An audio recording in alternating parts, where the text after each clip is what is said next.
What's the difference between winning and losing? What's the separator between success and failure? What is it?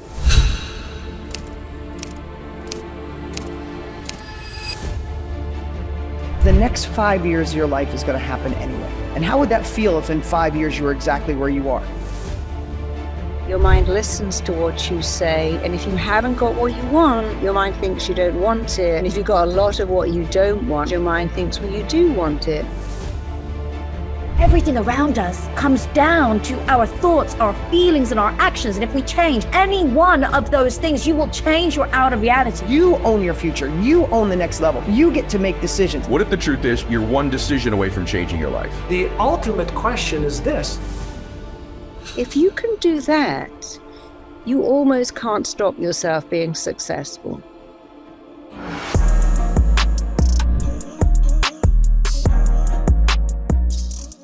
At risk of asking an overly broad question, what makes Ed tick, and why does it tick so well?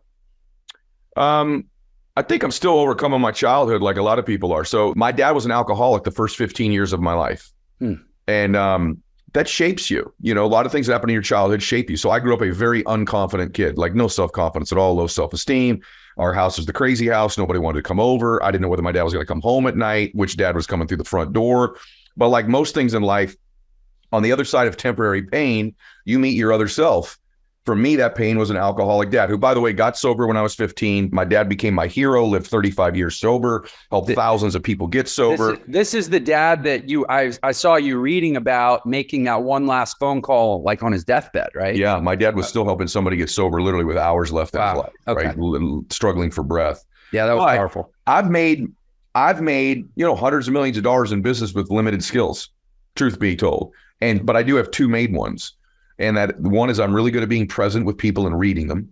That helps a lot in life and relationships and business. And two, I'm a pretty good communicator. And those both come from my dad. When I'm 5 years old, I got three sisters and a mom. And I didn't know which dad was coming through the front door at 5. And so at 5 years old, I'd hear his car pull up. I'd have to get near the front door. And I could read him when he came through the front door. I didn't know what was happening because it was painful, but I'm reading this man. Is he drunk? Is he walking? Is he slurring? How's his tie tied? What's his language like? If he's drunk, I got to get my sisters upstairs and I'm going to tell mom I'm going to go take a shower. If he's sober, we'll have dinner and everything's great. But I got to the point, brother, where I could hear it, the key in the lock. I knew at 5 how that key sounded when I was getting drunk or sober dad.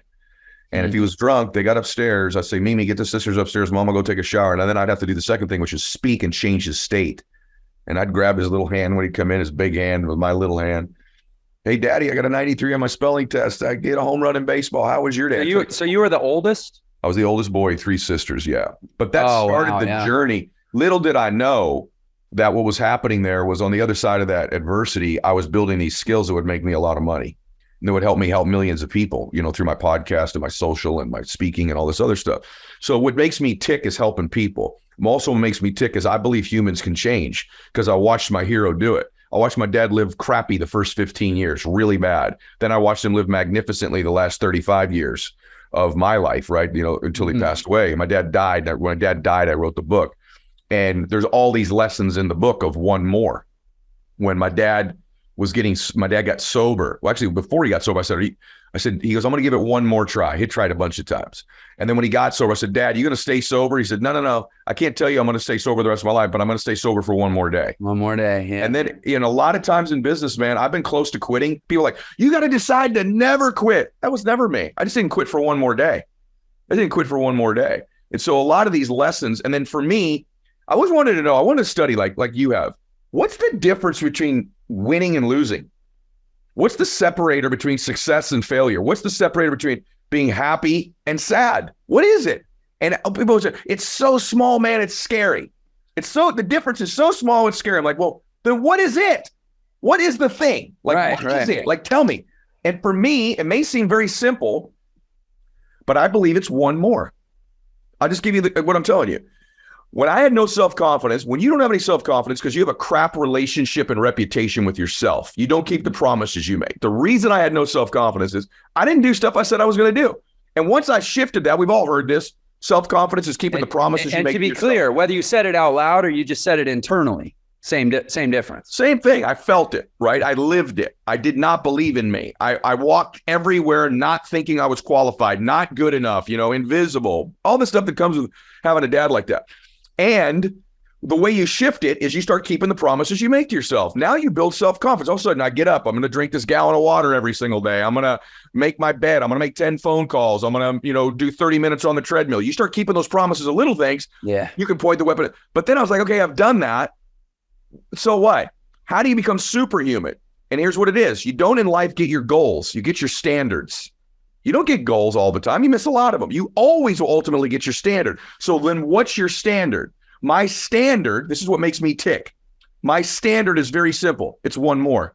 Meaning, if I'm going to get up and I say I'm going to do 30 minutes on the treadmill, I do 30 minutes and one more. I'm going to do 10 reps on the bench, I do 10 plus one more. I'm going to make 10 contacts for business, I do my 10 plus one more. Tell my daughter I love her every day, plus one more time.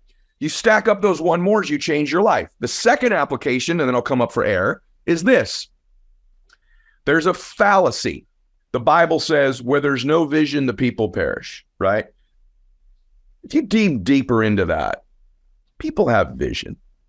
Their issue is depth perception. For almost every single human being, let me tell you what I mean by that. They have goals and dreams. I said, do you want to be happy or sad? Happy. Rich or poor? Rich. Help people, don't help a soul. I want to help people. Laugh, cry. I want to laugh. Okay, so people have a vision. Their issue is it's further away. They think it's 20 years away. And because they think it's that far away, they act in accordance with that belief system and they perpetually keep it there. But what if the truth is that's a lie? What if the truth is you're one decision away from changing your life? One meeting, one relationship, one podcast, one book, one thought, one new emotion. I've proven you are much closer than you think that you're one away. And those are the two applications of the one mores. Then I teach you all the stuff about your brain and how to program it to do it. How do we take all the crap, all the shitty things that got put on us, many of them before we even had the luxury of choosing much of anything in our life, but even as we got more choice, most of the bad things we didn't choose, it's all stuff that got, and how do we take those things and convert them to use a Calvin and Hobbes term, transmogrify them into our superpower? You use that term. I say almost those exact words in the book, here's the deal. Most of your limiting beliefs or the emotions you experience on a regular basis were installed in you. I actually use the word you used when you were defenseless and you were a child, particularly your emotions. Yeah. And then this idea of feelings. There was a chapter in the book called One More Emotion. You just nailed this. So this is the genesis of a lot of my work. Most people, here's the thing. You don't want a jet.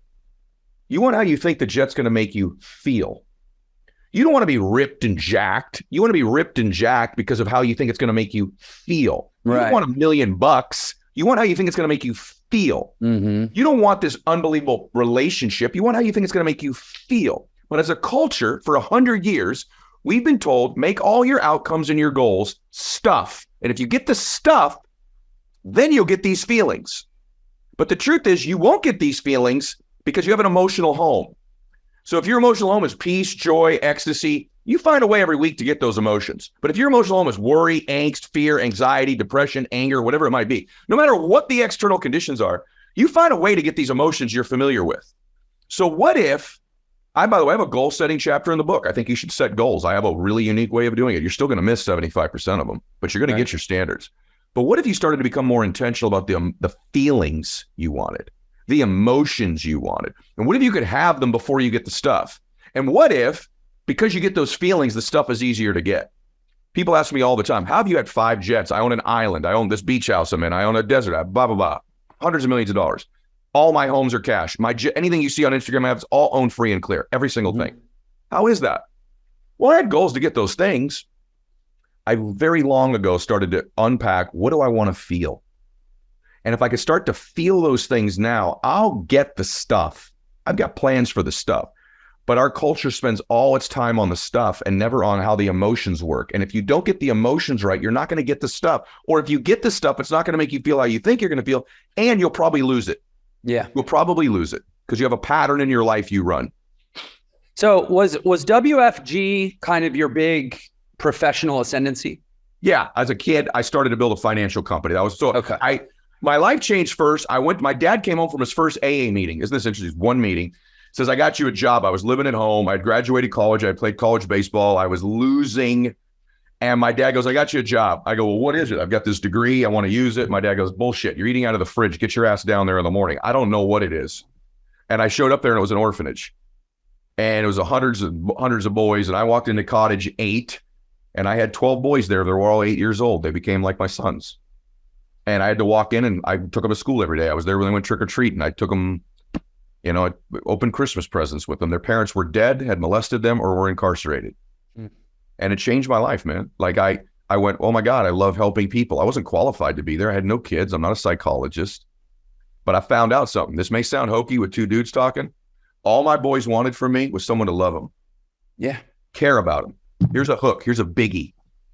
Actually believe in them. And then show them how to do better. And while I was there, I started building a financial business. And guess what I found out? My boys weren't unique. Every single human being wants someone to love them, care about them, believe in them, and show them how to do something better. And I built a monster financial business doing that. And it ended up getting bought by Transamerica. Yeah. They ended up buying the company. And they're the ones with the building in San Francisco. They are. And LA and everywhere else. They're big. That famous pointy building for anybody that knows. They got a big pyramid looking building. Yeah. Like Transamerica does. And it was from there that I started building other businesses, real estate businesses, tech businesses, and you name it, chocolate company and fitness businesses and all kinds of different stuff. I did a speech last week at an event where I had a fork in the road and there was like thunder clouds and there was like a rainbow, right? It's like heaven and hell, the road to heaven and hell. And it's like when you're on the road of trauma, which we all are, you've had all this crap dumped on you. It's like some people break bad and some people break good. And it's like same experiences, same conditions, same circumstances. What's the X factor?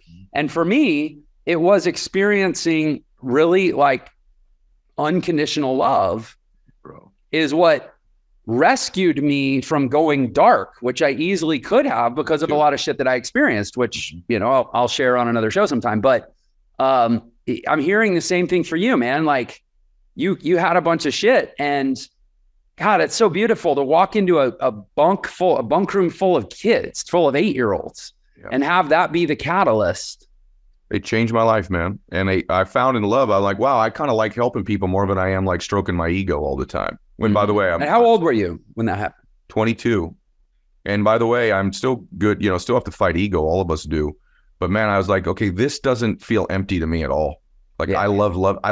We're so alike, bro. Like I really believe that pathway to do anything great is linking what you love to it or who you love to it. And you'll do anything for it. My dad got perfect example. Why'd my dad get sober? Truthfully, he was going to lose his family finally. And he told me, I love you enough to try again. And you deserve a dad you can be proud of. Anything I've ever done great in my life is out of a space of love. One other thing I would add to it is when these events happen, why is it that 2 kids can grow up in, say, an alcoholic household, right? One goes on to run a company and become very wealthy and help people and do the difference, and the other one ends up on the street just like their mom or dad. Oftentimes, it's not the events of our life that define us, but here's a hook. It's the meaning we attach to the event. Mm-hmm. What does this mean? Because when you attach a meaning, stay with me, because it's what you said earlier. When you assign a meaning to something, it creates an emotion. That emotion creates a behavior. That behavior creates a pattern. That pattern creates a life. And so the meaning we take, I'll give you an example, extreme example. You and I right now, if outside my home, God forbid, there was a car accident and a family was killed, and we walk up to the scene and we're the only one there. That's an event. You and I would attach a meaning. Horrific tragedy. How am I going to get over the visualization of seeing this poor family laid out here? I know this is extreme, but stay with me. That would be our meaning. It would create an emotion of sadness, depression. There's no God, whatever it is, right? Which would attach a behavior, which would create a pattern. And here we are with a life.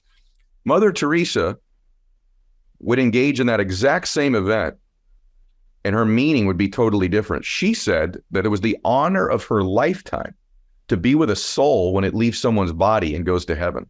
So that same exact event, which is completely logical, the meaning you and I would attach, she'd assign a completely different meaning to it, which is a different emotion, which created different behavior, which created a different pattern, which created different life. And Mother Teresa was all about love. And so you're right on every front. But if you want to create change in your life, you have to evaluate the meaning you attach to events, because that's what generates the emotion. How do you intervene? I mean, it seems like it's you versus this massive construct that is the world, and it's skewed, pathological mindset. And you've developed a technique. Like, how does it work? How is it even remotely effective with such a big adversary? Well, first of all, I created something called the I'm Enough movement. And it's really just about telling yourself that you're enough, writing it on your mirror. I have these little bracelets that say I'm enough, and we give them away all the time. And it's really getting people to understand the way you feel about anything at all is down to two things: the pictures you make in your head and the words you say to yourself. And when you start to change the words and the pictures, it changes your life. So most people wake up and their first thought is, I'm not enough. I don't look enough. I don't earn enough. I'm not interesting enough. I'm not smart enough. And so when I get people to just say, I am enough, because no baby is born ever with a belief, well, I'm not enough. All babies know they're enough. It's why they demand attention, because they have this innate belief, I'm worth it. It's very easy to start chipping away at that. But the truth is, for everyone on the planet, we were born knowing, or at least believing, we were enough. So all you're doing is reactivating something that you were born with, manifesting something you came onto the planet with. And so just beginning to say that, put it on your screensaver, put it on your ringtone, write it all over your house, make sure you say it. I have it in all my passwords, but obviously very securely, but I have to type that out many times a day to unlock my phone, my computer.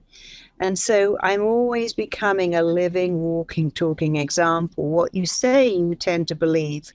So the I'm Enough movement seems so simple, but its strength is in its simplicity. Many schools now write to me and say, wow, we've been using this.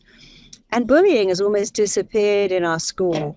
The kids are so much better. They're doing better without having that competitive edge. And many companies write to me and say, hey, all our young staff, we all use the I'm Enough. And it's made such a difference. And so that has really got a momentum all of its own. So I'm Enough is something I'm very proud of, and we're aiming to make it bigger. We're going to have an I'm Enough day starting again next year. So that's exciting. Then, of course, we have our TT, which is, I've actually trained 7,000 therapists now, but we have people all over the world giving people a better, effective therapy that isn't about let's come in every week and talk about your feelings. It's about let's find out what's gone on with you and fix you, because therapy is a strange model. It's a model that says turn up every week with your pain and we'll have a conversation about it. Well, no other model has that. No doctor says let's talk about your pain. No dentist says let's have a long discussion about your pain. I had a time when I was in New York, and out of the blue, I went into anaphylactic shock, which has never happened to me before. And it was quite scary. And I got in an ambulance hospital. I didn't go, hey, I need to build up a relationship with a doctor. I need to discuss it. I'm like, just keep me alive. My lips are swelling up. I can hardly breathe. I figured I had 4 minutes. And during that time, I was hypnotizing myself all the time and telling my body to fix itself and to be okay. And it started to work, actually, luckily, even before I got to see a doctor. But, in pain, you don't need a relationship. You need someone to say, let me make you better. And I've always thought therapy should be the same model. Turn up with your pain and I'll fix it. You've got chronic headaches, you've got chronic self-esteem, you've got a fear or a phobia. That should be fixed as effectively as a broken leg or a broken tooth. You should be fixing it there and then on the spot, not having a drawn-out conversation about it for weeks and weeks and weeks. So, I that sounds, amazing and certainly logical. I imagine that the reason that's not just sort of the obvious way that things have unfolded is because the mind is this mushy, inscrutable thing that nobody knows exactly where to, place the stitch and the glue. So how do you go in and fix it like that? I mean, that kind of sounds too good, right? It's a really good question. I've been a therapist for 33 years. And I was taught that when I was training. I was told what everyone is told. The mind is very complex indeed. It takes a lifetime to understand the workings of the human mind. It takes another lifetime to put it into practice. And I'm thinking, then that can't be. since we haven't got 2 lifetimes, how could it be that it takes a lifetime to understand your mind and another lifetime to put that into practice? And, like all people who are in the healing field, it's your own clients that teach you everything. And I began to learn from my own clients very quickly that actually the mind is not complicated at all. In fact, you only have to understand a very few things about your mind to totally get it. And one is your mind does what it thinks you want. Everything you're doing, even something you hate, say you bite your nails or pull out your eyelashes or pick at your skin, your mind believes that your mind's job is to do what it thinks you want, and it listens to what it say. When you say things like, my job's killing me, that relationship is going to kill me, this kid is making me crazy, you're telling your mind what you don't want. If I had money, I'd never know who my friends are. Once you have money, people use you. So you're actually saying to your mind, I don't want any money. So the first thing to understand is that your mind listens to what you say, and if you haven't got what you want, your mind thinks you don't want it. And if you've got a lot of what you don't want, like procrastination and sabotage, your mind thinks, well, you do want it. Second thing to understand about your mind, it's vexing until you understand it, is that we are hardwired to always return to what's familiar and always avoid what is unfamiliar. So if you've never had praise, you'll actually feel very uncomfortable with praise. But guess what? Really comfortable with criticism. If you've never had love, you'll reject it. 70% of lottery winners are dead broke in 3 years, because if you've never had money and you win a lot of money, as hard as it is to understand, you will reject that too. And the third thing about the mind, and all of these things are very simple, is that the way you feel about everything is down to something very simple: the pictures you construct and the words you say to yourself, which you are free to change. So if we understand those 3 things about the mind, familiar, unfamiliar, responds to words and pictures, does what it thinks you want it to do, what it thinks is in your own best interest, now we can think, okay, but then I can change the words and pictures. If criticism is familiar and praise is unfamiliar, I have the power to reverse that and make praise super familiar. And if my mind does what it thinks I want, well, if I sit down and really tell it what I want using positive, relevant, up-to-date language, then I get what I want. And that's absolutely correct. So the mind isn't complicated at all once you understand it. And of course, people often believe that if you have a complex illness like depression or anorexia, then the treatment must be complex too. And that's also not true. You can actually fix really complex matters quite fast if you understand those 3 workings of the mind and put them into practice. I mean, I can tell you that I have seen more and more progress in my mission the more and more I've gotten clear on my language. Yeah. And even this morning, I literally changed in the description on my Instagram profile. I added the words disrupting big education. Good. And you're so correct, because when you're clear on it, it helps other people to be clear. Mm-hmm. And 80% of success is mindset, which people find really baffling. 80%. But that's true. 80% of your success is your mindset. If you get your mindset right first, you got a clear blueprint to go towards. And the only reason I use an Olympian as an example is they have a mindset of winning. They don't go, it's too cold to train, I think I'll have a day off. They understand that coming 3rd or 4th, no one remembers who gets the bronze. You got to win. And so, the Vikings used to have this really interesting belief that the only way home is straight through our enemies. They turn up, they burn their boats, so you won or died. And because they had no way home except winning, they were terrifying, fighting people who've got nothing to lose. And often when I've worked with boxers or all kinds of athletes, football players, soccer players, they again have that winning mentality. I worked with a football team many years ago that weren't doing very well, and we painted their faces blue, and they put on the helmets with the horns in, and they decided they were the Vikings on the pitch. And that belief, we are Vikings, we win at all costs, was really good for them because it gave them an image to move towards. We're always moving towards an image. And often we don't understand the image we move towards is the wrong image. I'm moving towards an image of being in love, but I'm terrified of being dumped. I'm terrified that they'll be disappointed. I'm moving towards an image of wealth, but my parents said rich people sell their soul to the devil. I want, never get. Don't be greedy. Who's looking at you? And so we have this image that we're trying to go towards. And your mind is really like a laser moving towards the image when it's clear. But if the image is, I want love, but I don't want to be rejected. I want success, but I don't want to work 7 days a week. And how will I be a great parent if I'm working towards success? Now your mind's not a laser. It's a clothes right. It's going backwards, forwards, forwards, backwards. So you have to be clear. Like imagine if you wanted to have a tattoo, all sleeves all over your arms. You have a choice. I'm going to imagine how cool that is. I'm going to look really cool. But if you go, but it's going to hurt. I'm going to have a needle in my skin. Oh, that's going to be super painful. I don't like needles. You will never succeed in having a tattoo if you link pain to the tattooing. You have to link pleasure to it. And that's what's so amazing is that you can choose. People who have a tattoo choose to love having a needle shoved in their back. I wouldn't love that. I wouldn't have a tattoo.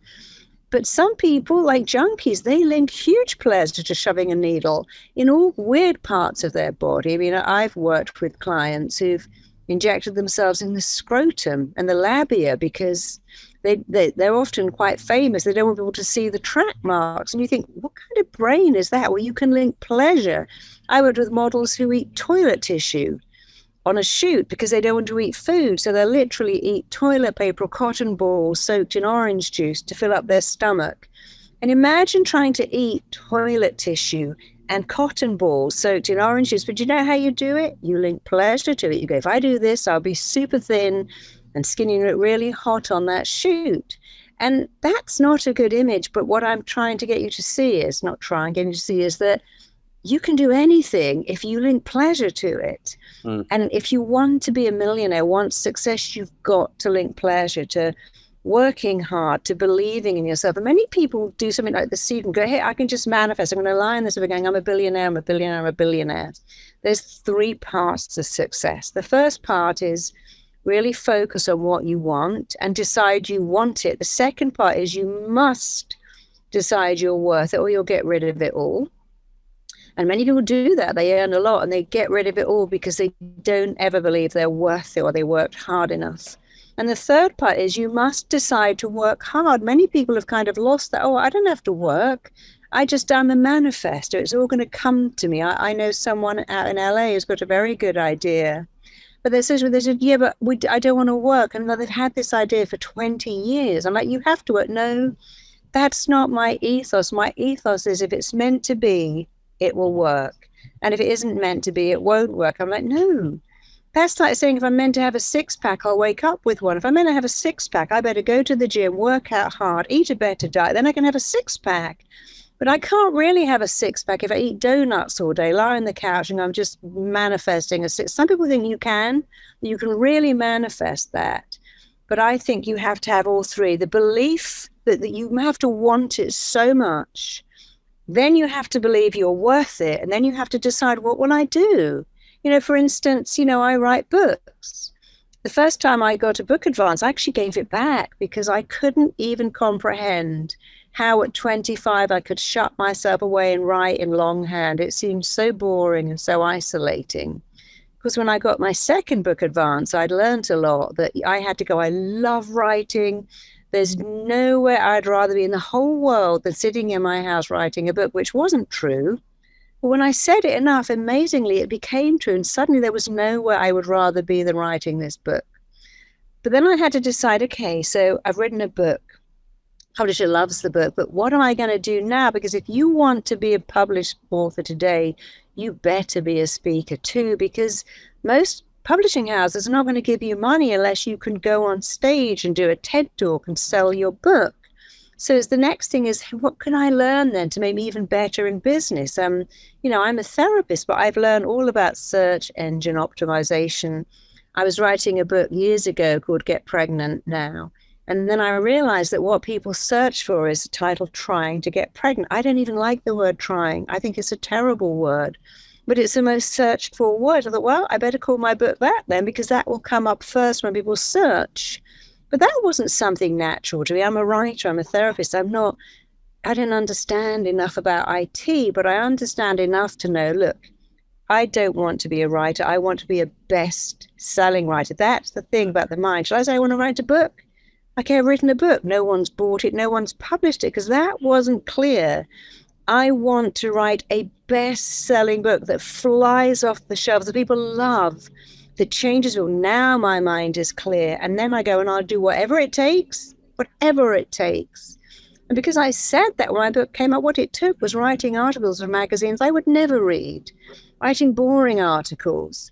But that's how you sell a book. You have to be prepared to spend more time promoting that book than you ever spent writing it. I met John Gray and he said, I spend hours promoting my books, more than I ever spent writing them. But it's that image in your mind. I want it. I'm worth it. I'll do whatever it takes and tell myself I love it too. If you can do that, you almost can't stop yourself being successful. One of the things that defines success is people who are successful do not wait to be motivated. They take action. We have this misunderstanding. I'm going to sit here, and when motivation turns up, oh, here it is knocking on my door. I'm going to do it. That's completely reversed. Motivation begins when you take action, when you don't want to go to the gym and you go anyway and you think, I'll just do half a circuit. Then you are motivated to complete. When you don't want to, and think, I'll just open my computer and do some spell check and look at the fonts and just play with it a bit. Now you're motivated. I've often sat and thought, I just write for half an hour, 3.5 hours later, I'm still there. Because motivation follows action. You can't wait for the motivation to take action. You have to take the action to be motivated. And like all people who said, I didn't like writing, but now I like it. I didn't like running. And all of a sudden I love running. I hated going to the gym. And now I'm an addict. I took sugar out of my coffee. It's disgusting. And now I can't even imagine drinking it any other way. You have to take action in order to be motivated. And if you wait for motivation to take action, you'll be waiting a long, long time. Help me break through for the guy that's not succeeding. What is the difference? Why is it such a fight? So I have something on my desk right here that I think you'll appreciate. And I prepared in advance because I thought we might have this opportunity. Oh. So let's ask ourselves a question. Okay, we're get a right frame on this. And I like to use Rubik's cubes as examples, right? I got I'm a Rubik's cube like junkie, right? Wow. Okay. So I got Rubik's cubes, big ones, small ones, complicated ones, and my question is this: is it a fact that if everybody watching or listening to us right now, a fact, we commit to learning the algorithm to solve the 2x2 or the 4x4 or the monster, if we commit to learning how to do it, the how to exists right now? Yes, that is a fact. That's a fact. So somebody, some book, some coach, some expert, some school, some program can show me the algorithm to solve the 2x2. Well, what if we said the 2x2 is for somebody who wants to make, let's say, 25 grand a year, 3x3 is 100 grand a year, 4x4 is 500 grand a year, million plus a year. You want $1 billion business? Right. Okay. The complication, sophistication, a little bit different. So here is the first thing to understand. If I'm committed to building my business, no matter what size I want, how to already exists. However, if I don't know how to, then I have self-doubt, I have uncertainty, and that might cause some stress, right? Because I don't know how to. So here's what we know about the human brain. When I, as a human being, have self-doubt, uncertainty, stress, anxiety, that is an effect that works like this. When the demand exceeds my current capacity, when the demand exceeds my current capacity, my motivational circuit in my brain deactivates. The behavioral circuit in my brain deactivates, and I default to my highest level of training, skill, and comfort zone. So, lesson number one, in addition to upgrading my skill set to match the task at hand, okay, there are 3 other things that chances are will get in your way. So number 1 is this. What if I have a fear of failing? What if I have a fear of being rejected, ashamed, ridiculed, or judged? What if I have a fear of doing my best, okay, and disappointing myself or my family or my children, whatever the case might be? So let's go to what do we know about the fear circuit? So even if I am gaining the knowledge and the skill, but I don't know how to regulate this circuit called fear, then guess what I'm going to do? Chances are, just based on human neuromechanics, chances are I am going to go back to homeostasis or my comfort zone. It's just a biological trigger that happens in billionths of a second. So fear can get in my way, even if I have or I'm gaining the knowledge and skill. What if I have this vision and goals and my big why, and I've got the knowledge and skills, but somehow from the time I was born or in my childhood or even adulthood, I started to have this self-concept, this self-image that I really don't deserve that. A hidden self-image, or I have a hidden or even unknown, self-confidence or self-esteem issue. There's a disconnect between the vision and goals that I consciously want, but a self-image disconnect at the subconscious level. I may take inspired action one day, I may achieve some successes, and then I will sabotage and procrastinate because my brain is calibrating coherence so it feels comfortable and I feel comfortable. I don't have stress or anxiety. So now I have knowledge and skills could be in my way, fears could be in my way, self-image, self-worth, self-esteem could be in my way. What about limiting beliefs or beliefs that limit me? What if I believe that I'm too young, or I live in the wrong part of town, or I'm too old, or I don't have enough of this or too much of that? What if I have limiting beliefs? What do we know about the neuromechanics of beliefs? We know that beliefs drive behaviors. So if I have a limiting belief, then guess what I may do? I may have the knowledge and skills. I may know how to manage my emotions, but if I have a limiting belief, then I'm going to be held back. So when we're talking about the human brain, it's a lot more complex than 2 by 2. And we have to understand that maybe we just need to learn how to operate our brain better. And with that said, the ultimate question is this. Was any human since the beginning of time ever born with any beliefs, any self-image, any habits, or any fears? Zero, not one human being. So the question is, what is the habit in the brain? Do we know where it is? Do we know what turns it on and turns it off? Do we know how to stop a bad one and start a new one? What is self-image? Like, where did I get this concept of myself that I'm not good enough? Really? Maybe you just didn't learn that God was what created you in his or her image, however you want to look at it. That means God is within you. And that means that the spiritual essence of who and what you are is infinite, omnipotent, omnipresent right now. Oh, maybe if I could shift my awareness of, who I really am versus, what my childhood said that I was, or my parents or teachers or whatever religious group I was a part of, or my brothers or sisters. What if like Santa Claus, some of these ideas are made up? What if like the tooth fairy, it's a belief that may have been fun for a while, but just no longer serving you? So when we want to get beneath the surface and we want to stop playing, okay, as if we're in kindergarten and start using our $100 billion brain better, okay, now we can become more aware of our thoughts, emotions, feelings, sensations, and behaviors. Now we can understand that the effects, the results we're getting, health, wealth, relationship, career, business, are nothing more, yes, of the behaviors we take or we don't take, but those are driven by our beliefs, our self-image, our habits, and our ability to regulate our emotions. Oh my, now we're getting a little bit more sophisticated in this game of life. And so I like to play the game at the place where effect is something that we're observed, but cause is what we want to be masters of. So I'm taking a few notes, John. You kind of identified 4 things that, and correct me if I'm wrong, they were beliefs. Limiting beliefs. Right.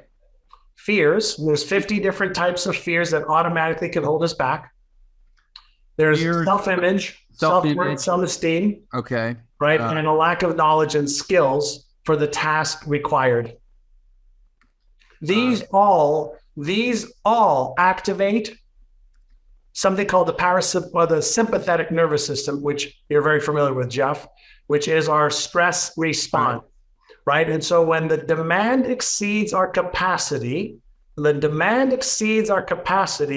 the sympathetic nervous system is activated.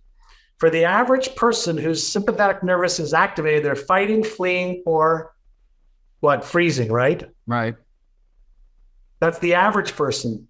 But for a trained person, they're in a state of awareness. So they're not in a reactive state. They're in a state of awareness where they can respond. Firefighters respond. Navy SEALs respond. Police officers respond. Astronauts respond because they've been trained to. Mm-hmm.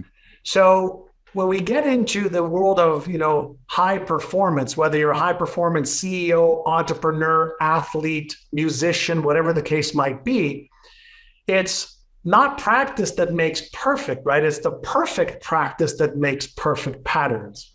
And the perfect patterns that are reinforced become automatic. The automatic patterns you don't have to think about. You're just, that's why you take somebody like you or me and take away everything you have of an asset, okay? Everything, to take it away. Within short order, it won't take you as long to have it back. Right. Me either. Stick me in any city with or without a computer, with or without knowing the language of that city, maybe just some clothes on our back. And within days, we will know the landscape and we will know how to make money and survive and thrive. Take somebody who's never earned it, okay? Lottery winner, give the lottery winner $100 million. 3 to 5 years, $100 million is gone for almost 90% of them. Why? Because they don't understand the mindset pattern, the emotional regulation pattern, the behavioral pattern that it took to get there. So now they are lost, right? We're talking about, the neuroscience of success is really where I've been playing for many, many years, is how do we make this predictable versus possible? Mm-hmm. Yeah, I think the lottery statistics are so interesting. I've studied them myself, and it's not the thing that really jumped out at me about this whole concept of the lottery winners. It's not so much that they don't hang on to all the money. They're actually 5 times more likely to end up with a negative net worth. They're 5 times more likely to end up bankrupt. Yeah. So, because it's like, oh, I got $100 million and I'm going to blow 50 of it. And then I'm going to go, oh crap, I'm blowing my money. I should stop and maybe park it in a savings account. No. They go all the way through the floor. Yeah. Into negative net worth. You're 5 times more likely to declare bankruptcy. Yeah. After you win the lottery than an average person. It's pretty striking. So there's a reason for that too, though. There's a reason. Yeah, tell us. And in the lottery winner world, 95% of those who have lost all their money said that winning the money was the worst experience of their life. Yeah. Right. But if we understand, why does that surprise us? What's the responsibility of this brain of ours? Number one is safety and security. Number 2 is to avoid pain or discomfort. Number 3, to conserve energy. Number 4, to gain pleasure.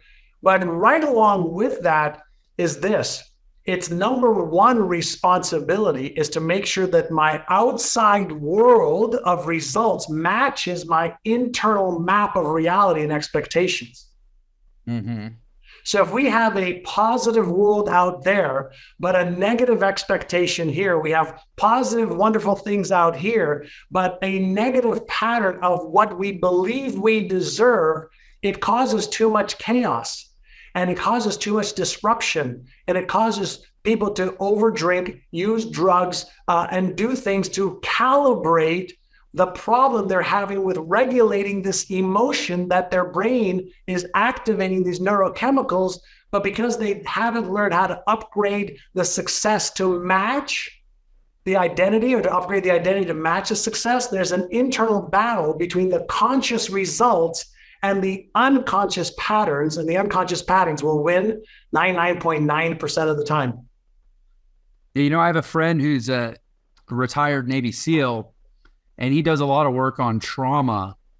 And he basically defines trauma as the brain's recognition of its own loss of control or lack of control. That when we do not have the ability to control our external environment to make it match our internal expectations, we experience trauma. And in that context, to the person who has been, sort of inculcated a certain way, and then all of a sudden they win the lottery, that's actually a deeply traumatic experience for them. There it is. Because suddenly their external world doesn't resemble their internal world, and they're literally from post-traumatic stress, unconsciously scrambling to get the world back to the world that they can make sense of when they didn't have any money. It's a traumatic experience. Traumatic experiences can be, something super negative that's happened, and something super positive that's happened that you have no idea how to control. Totally agree with it. Yeah. And we love predictability, right? What is our brain doing consistently? It's predicting, what might happen in the future based on this idea or this vision or goal that we have, or circumstances, predicting into the future. We're feeling the negative potential consequences in the present moment, and that's what we're actually moving away from. That's what we're up on my desk. You see my Frankenstein's monster and my Einstein brain. Right. Well, we have these two parts of our brain. Right prefrontal cortex is what I call the Frankenstein's monster. Left prefrontal cortex is the Einstein brain, the imagination. I want this. I can have that. This could be amazing. We can make a difference, be such loving, caring, kind, giving people in the world. But then Frankenstein's monster is going, what if you fail? What if you're rejected? What if you succeed and fail? What if you're disappointed? What if you lose your money? What if negative? That is part of what our brain actually does for survival and safety. Now, here's the challenge. What do you think happens to somebody who gets into a car that doesn't know how to use the brakes or the gas properly? It's bad. We've seen it on television, right? Go, stop, jerk, this, that, crash. Well, there's nothing wrong with how our brain works, because functionally, every brain works the same. Is it possible we're just not very good drivers or operators? So you're saying Einstein brain is or I guess it'd be on this side, is the gas, Frankenstein brain is the brake, and we just need to learn to use them correctly to get where we're going. And the Frankenstein's brain is hyperactive for safety and security. Frankenstein brain is hyperactive for avoidance of pain or discomfort. Frankenstein brain and another parts of the brain is active to conserve energy, not expend energy, right? That's just how our species has survived and advanced for so many years. Hey there, real quick. I just wanted to let you know, I have been concentrating a lot lately on providing tons of value to my text message community. This could be random thoughts. This could be letting you be the first to know about an event I'm planning, or a special I'm running, or a free training I'm hosting. Anyway, just shoot me a text to get subscribed. The number is 702-996-3926. Thanks so much. Let's get back to the podcast. Napoleon Hill basically says, adversity is how you snap out of hypnotic rhythm. That's adversity is a tool that anybody can use to force themselves to try on new thoughts, adopt new behaviors, and break the hypnosis of the rhythms that they've been in. And so whenever I hear people talking about hitting rock bottom and then bouncing, now I have a context for that. It's like, oh, something broke the rhythm for you. It snapped you out of your hypnosis, right? And all of a sudden you were entertaining these thoughts that sounded crazy, like, oh, I'm going to be a motivational speaker. I'm going to be this, I'm going to be that. But that's not any crazier than any other thought. It was just different than what you'd been hypnotized to think by your trauma up to that point. Yes, you've got it. God, the way you've described that is so spot on. And I've never even looked at it like that. I think you get into a rut, you get into a routine, and who we are in our 30s is an amalgamation of our habits that we have formed and adopted and accepted, and that's who we've become. So that's why I found myself pushing away love. I found myself pushing away partners. I found myself pushing away good job opportunities, the same things, because I was an amalgamation of my habits. And I was just thinking, okay, you just go to work, you eat, you sleep. You just go to work, you eat, you sleep. That's what this is. No, that's the hypnotic, as you're saying, that state. That's the way that you're programmed to think. But actually, no, that's not the case. We program our own thoughts. We are what we think about. Everything around us comes down to our thoughts, our feelings, and our actions. And if we change any one of those things, you will change your outer reality. In my first book, I said, a quote, "Your outer reality is a direct reflection of your inner self-beliefs." Like, there's this world of people out there that evangelize this way of being and seeing in the world. And then there's the vast majority of people who think, I don't know that they're fully ready to dismiss it, because like, oh, if we completely dismiss the supernatural, then life gets really dull and meaningless. But we also aren't really going to like invite it into our lives. We're not going to live in it fully. We're going to tell ourselves that it somehow doesn't really apply to us, right? Like, we're going to create distance. I want you to counter argue to those people. This is exactly what we speak about in my book, Be It Till You Become It. And I'm going to tell you exactly what it is. It's where neuroscience meets ancient wisdom. It's where the pragmatic mind meets the new neuroplasticity of our brain. It's where the new thoughts actually take over. Check this out. No matter whether you believe it or not, the law of attraction is happening around you, because what you are seeing in your reality is what you have previously thought about and brought into your reality 5 days ago, 30 days ago, a year ago. If you constantly think, I'm going to go into some science here for you, for the pragmatic people. If you think about negative thoughts, or you think, actually, I don't care about this, it doesn't mean anything. This is really interesting. There's a part of our brain called the reticular activating system. Okay. Hear me out for this 1 second and take a note down if you want to learn something incredible today. It's called the RAS, the reticular activating system. And it filters 2 million bits of data every second, colors, sounds, things you see, everything, all your senses, but not smell. And what it does is it filters things that you deem as important. It shows you things that you deem as important. So what do you deem as important? Well, anything that you focus your mind on is what your brain deems as important. So if you are focusing your mind on, oh, it's not going to work for me, that didn't work for this one, oh, she just got lucky, oh, he just did well, he was given it all as a child, whatever these negative thoughts are, but you know what? Your reticular activating system is going to show around you evidence to prove that belief system is real. So you have a choice every day. Are you going to program your mind to show you outcomes and possibilities of a new beginning, a new start, a new outcome that you do want in your life, like abundance? You want financial wealth. Maybe you want your company to start doing 7, 8, 9 figures. Maybe you want to improve yourself in some way. You want confidence. You want happiness. You want a partner. Whatever it might be, it starts here in the mind.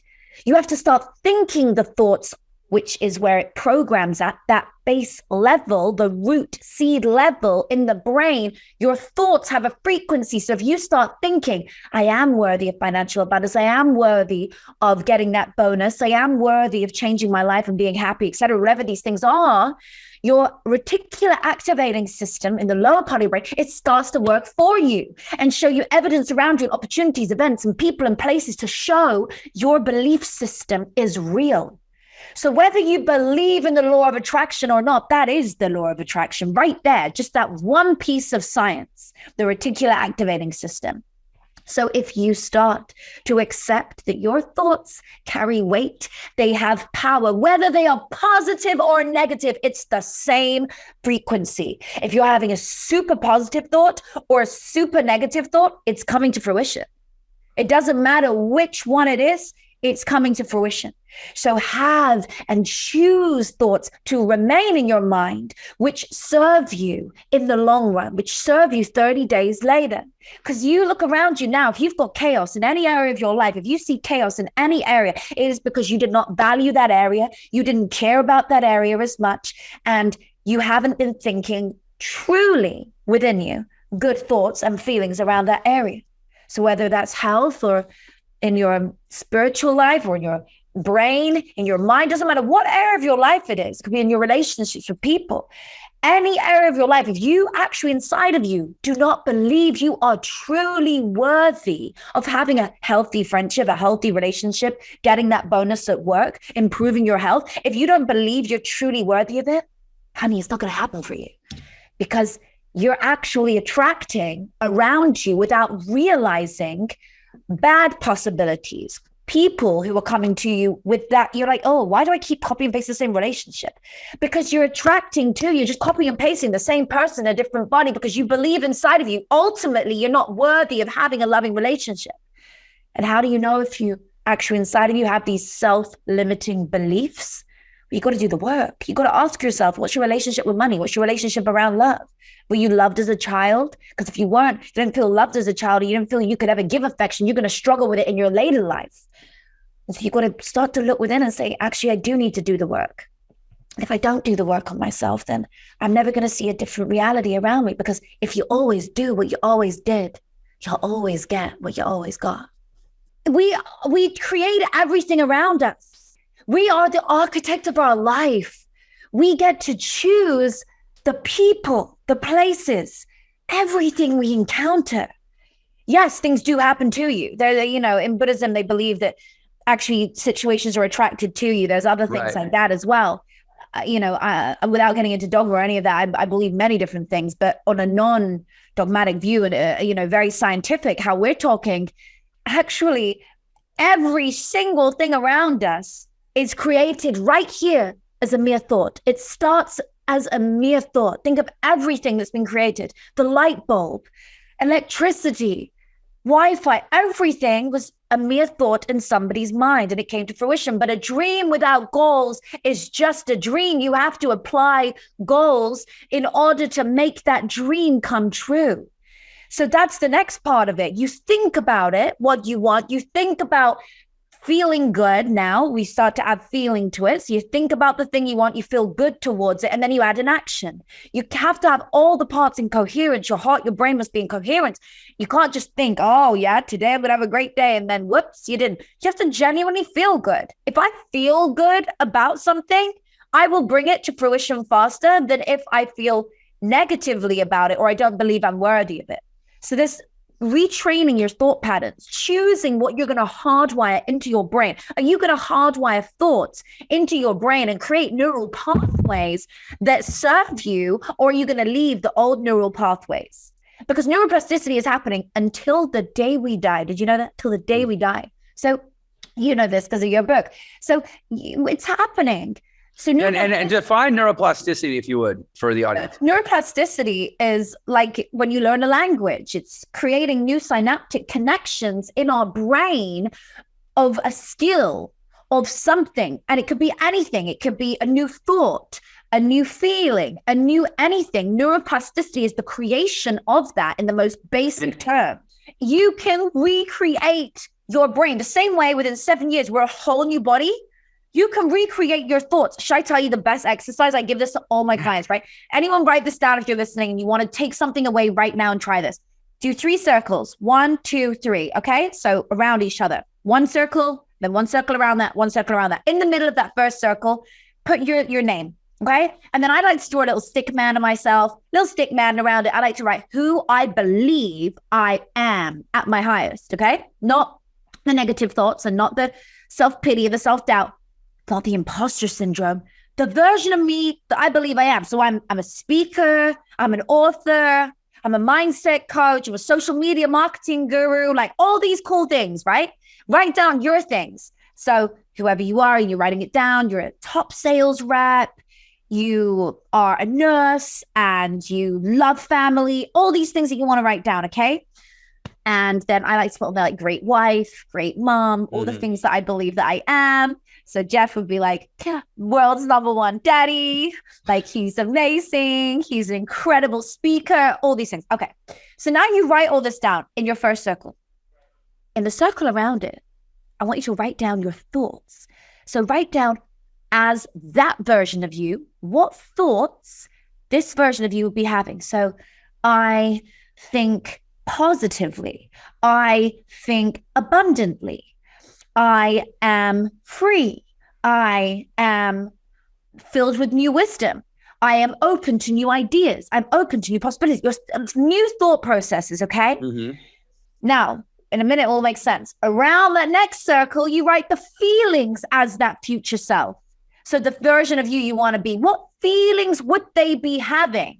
Because I sure as hell can tell you now, the thoughts and feelings you are writing down right now are not the thoughts and feelings that you are having if you are not showing up as that version of you that you want to be. So there's a distance between you and that thing. It's on a pedestal. And what does that mean? It's because your thoughts and your feelings are the behaviors of a different version of you. You're still having the thoughts and feelings of the old version of you. And so no wonder this stuff isn't showing up in your life, whether it's material stuff or whether it's great achievements in your life, because you are not thinking and being the version of you that you need to be. You need to look at this circle, okay? In a minute, I'll give you the final part of the exercise and tell you how to connect it. So your feelings are super positive, super good, really empowered. You're feeling amazing every day. You're feeling uplifted. You're feeling great because you listen to Jeff's podcast every day and you get so much value from him and his amazing guests, and you read a book a week or whatever these feelings are. And then finally, your actions in that final circle. In that final circle, you put around that bit, around the edge, your actions. What actions does that higher version of you make every day? So they post on Instagram all the time because your authority needs to be accelerated if you're going to be that version of you. They're getting themselves out there to the world. That version of you is credible. That version of you is recognized in the press. So that person has a PR guy or whatever it is. You need to look at that version of you that you want to be all around that third circle, okay? Actions that you take every day. You take your kids to school, because what's life without spending time with your kids if you've got kids? Maybe you take your dog for a walk. What's life if you don't walk your dog every day? You understand? So what does it mean to you? And you put your feelings there. Okay, now to connect it all, you have to be really honest with yourself and to write a little list of thoughts, feelings, and actions that you currently do in the version of you as you are now that don't serve you, that are not in those circles because they're not good ones. They're whining, moaning, putting yourself down, feeling sad, allowing negative self-talk to get the better of you. You talk about other people. You waste time eating crisps all day and gelato, and actually you should be working out and feeling your best. Or maybe you just don't do anything with your kids and you know you should. Whatever these things are, write down that little list of things and you're going to root them out of your garden. You're going to take those out one by one and reframe your life one by one through these new habits, these new thoughts. It takes 21 days to form a small habit and 66 days to form a big habit. I hope that helps you. You know, a lot of people, I think they see guys like us or entrepreneurs, and they probably assume that we're naturally competitive with each other.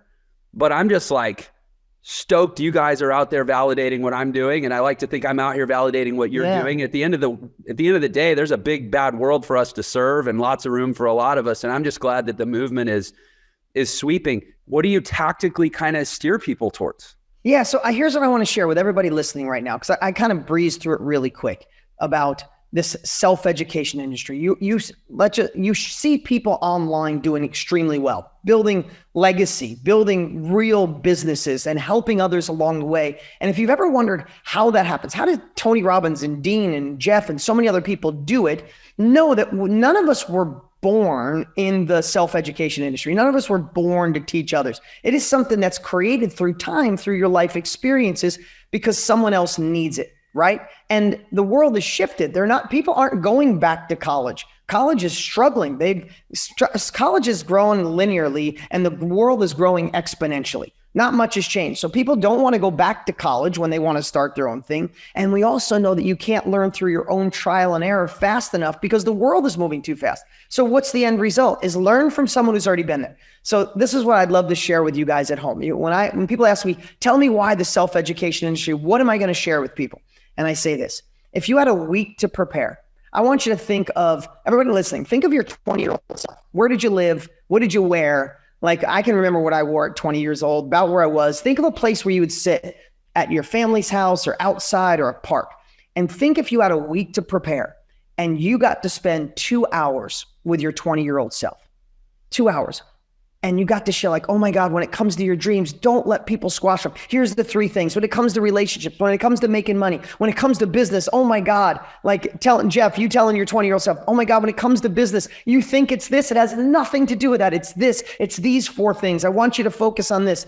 And I do this in front of 20, 30,000 people. And I always say, especially when we're on Zoom, and I'll say, what would that be worth to you to spend 2 hours with your 20-year-old self? And there's only 2 answers, millions or priceless. Because priceless could mean I'd fix this relationship that didn't work or I wouldn't have got involved in it. But business, it's like millions, right?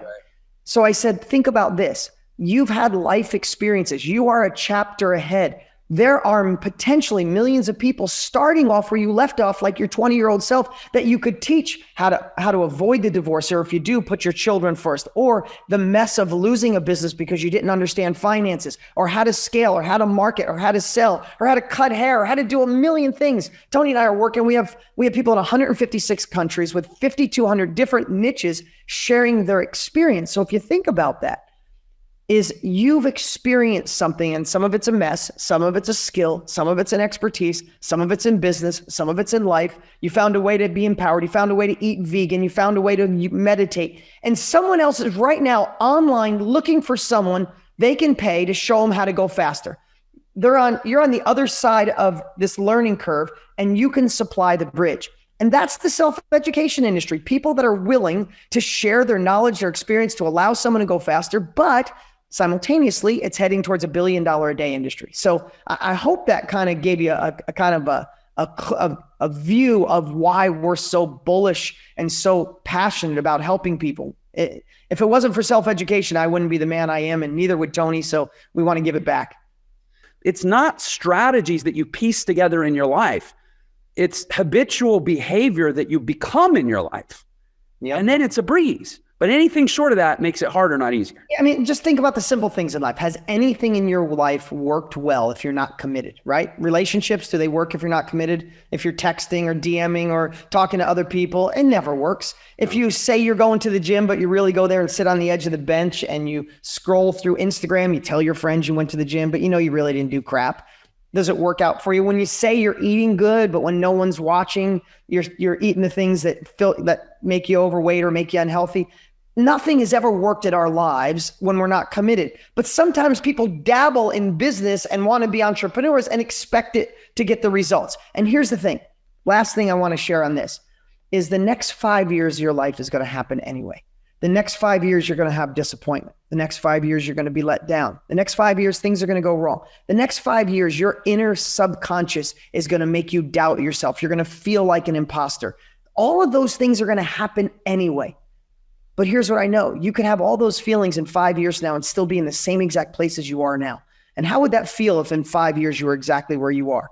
Or you could take the next year, 5 years, and go deeper in your entrepreneurial journey, deeper towards your success, deeper on your solopreneurship or taking your business to a next level. You're still going to have all those emotions, but on the other side, you're not still in a time and effort community and allowing someone else to own your future. You own your future. You own the next level. You get to make decisions. So you got the next 5 years happening anyway. You might as well find that thing, pivot, shift, close that door, leave that door closed that closed in front of you, and go explore. And again, that's why we're doing things like these challenges, so you can explore and investigate and see if there's a new path for you in this new world.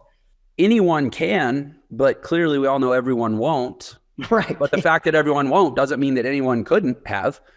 So what is it that is stopping most people from, and we can say it's childhood trauma, it's unresolved insecurities, but like, how do you counsel people? Not just, okay, here's a clue to what it is, but like, here's how you go out and slay that dragon so that you can be. I got it. I know. What is it? Yeah, tell me. For me, I only can go through my eyes because there's a million answers. Jeff, we could both sit here for another 3 hours and give answers. But here's what I believe. If you say I could be a millionaire, I could scale my company, I could start my company, I could live on my own, I could do this, but usually the but is your story, right? And we know that. You've heard this before. I'm not the first time sharing. Jeff's probably shared this in a really elegant way with you.